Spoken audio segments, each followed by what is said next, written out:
Welcome everyone to today's devotion. We are looking at Matthew chapter 17.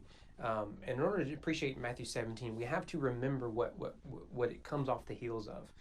Following Peter's confession, we have Jesus' first prediction of his crucifixion and resurrection.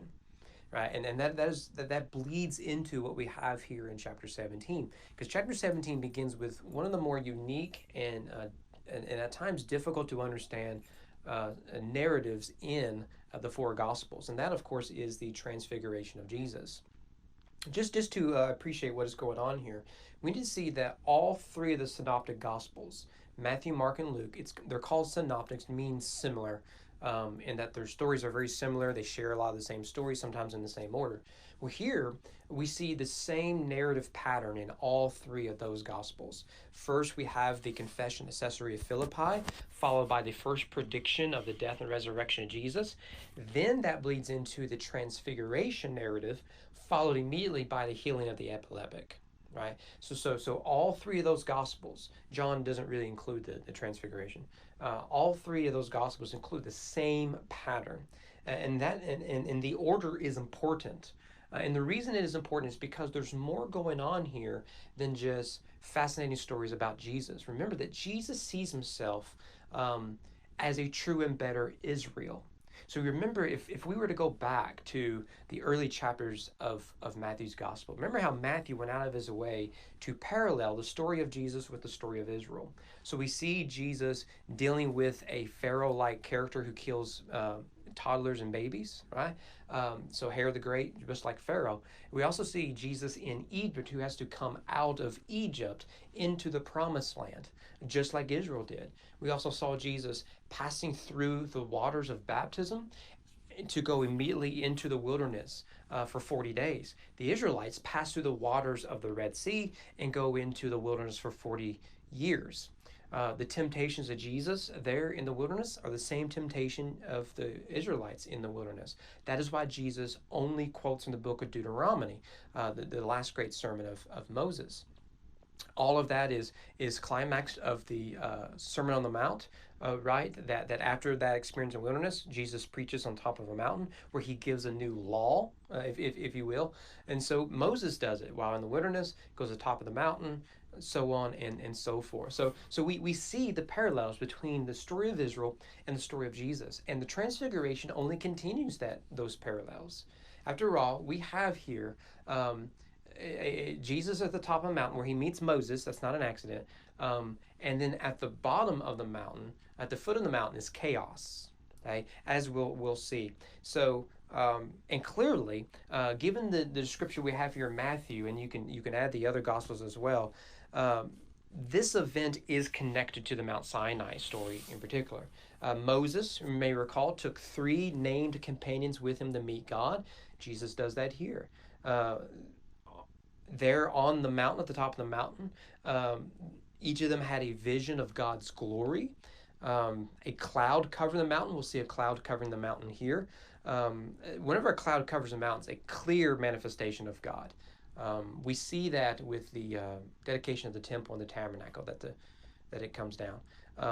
There's a clear reference to 6 days, right? So after 6 days here, this happens. I wonder if that's connected to creation. I could be wrong with that. God speaks in both narratives, and the people promise to obey in both narratives, right? Clearly, we were to see this as another Mount Sinai experience. Yet this is a greater experience, right? Because it isn't that Jesus is going to the top of the mountain to be God, but he transfigures in such a way as he demonstrates that he is God, embodied in flesh. But look at the text, starting in verse 1. After 6 days, Jesus took with him Peter, James, and John, his brothers. So there's your three companions. Led them up high in the mountain, so there's the mountain, by themselves, and he was transfigured before them. That word transfigure is where we get our word metamorphosis. Transfigured before them, and his face shone like the sun, very similar to Moses' experience after encountering the Shekinah glory of God. And his clothes became white as light, and behold, there appeared to them Moses and Elijah talking with him. Now, why Moses and Elijah? Right? We could say a lot about this. One of the things that we could say is that Moses and Elijah represent the law and the prophets. That description shows up throughout the New Testament, the law and the prophets, or Moses and Elijah, right? That was a way of summarizing the Old Testament. There were other ways to summarize the Old Testament. You may say the law, the prophets, and the writings, right? Or just law and the prophets is sufficient. So that's probably the main. There's other reasons, but we just, I don't want to chase that rabbit and give it more time than what is necessary. But go down to verse 5. Peter speaks, puts his foot in the mouth, as he always does. He has such a good heart, but man, he just misses the point, right? Verse 5. He was still speaking when, behold, a bright cloud overshadowed them. That's the cloud, right? That is a clear manifestation that God is in their midst. And a voice from the cloud said, "This is my beloved Son, with whom I am well pleased." That language is specific and purposeful. It's the same language that we saw at the baptism of Jesus in Matthew chapter 3. This is my Son, and I am pleased with him. Well, that comes back here in the Transfiguration. It's the same voice, same person, right? But then we have the command that follows it. Listen to him. And what is the response of the disciples? Worship. But notice they are worshiping Jesus. The Father says, "This is my Son. Listen to him." And their response is to worship him. To suggest Jesus never claimed deity is to not take the text seriously. Here, he receives worship from his disciples. And then they lift up their eyes, and they see no one but Jesus standing there. And as they were coming down from the mountain, the text says, Jesus says, "Tell no one the vision, not until the Son of Man is raised from the dead." Now, if you were to read 1 Peter, what is it you find? Peter's saying that he witnessed this event, but he didn't tell anyone until after the resurrection. Of course, 1 Peter is written several years after the resurrection. But again, you see a reference to the death and resurrection of Jesus here, doesn't it? Which means you can't appreciate the Transfiguration narrative apart from the resurrection. The resurrection doesn't contradict the deity and the glory of Christ, but is a very important part of the mission of the Messiah. He isn't surrendering his glory. The cross will not rob him of that. Well, at the foot of the cross, or at the foot of the mountain, I should say, Jesus heals a boy who was demonized. Now, we need, again, note the similarities between the Transfiguration experience and this experience, right? And I find this stuff fascinating. In both, what happens on the mountain, what happens at the foot of the mountain, is we have a father who is taking the center stage, right? The father is interceding, which is what the father does at the top of the mountain, right? "This is my son, listen to him." So too we have, "This is my son, heal him," right? So the father takes center stage, serves as an intercessor for the son, and in both accounts, the son is afflicted. The son at the foot of the mountain is afflicted with probably epilepsy, and the son at the top of the mountain will be afflicted with crucifixion.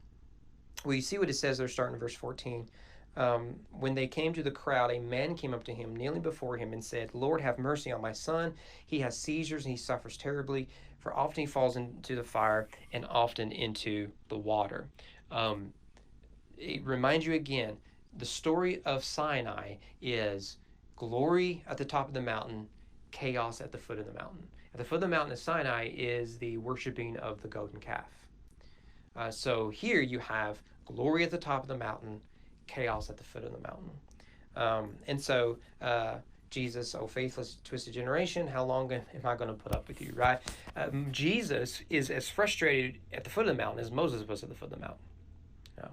But then he goes, verse 19, he heals the boy. Verse 19, "Then the disciples came to Jesus privately and said, 'Why could we not cast it out?' And Jesus said to them, 'Because of your little faith.'"